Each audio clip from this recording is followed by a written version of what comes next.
कराची से लापता होने वाली 14 साला लड़की दुआ जहरा लाहौर से मिल गई है। ज़राए के मुताबिक दुआ जहरा का लाहौर से एक बयान सामने आया है जिसमें उसने बताया कि वो अपनी मर्ज़ी से कराची से लाहौर आई थी।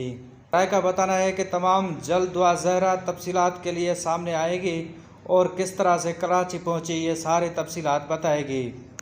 लाहौर पुलिस ने दुआ जहरा को हिफाजती तहवील में ले लिया है और इस हवाले से लाहौर और कराची के पुलिस राब्ते में है। पुलिस हुकाम का कहना है कि लड़की ने लाहौर की रिहायशी से निकाह कर लिया है।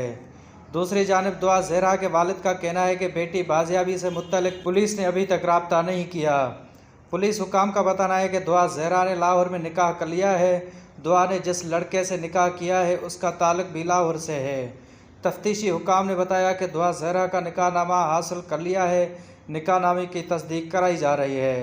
हुकाम का यह भी कहना है कि पुलिस ने दुआ की रिसर्च हिस्ट्री हासिल की है। तफ्तीश की जा रही है दुआ खुद गई या ज़बरदस्ती निकाह कराया गया।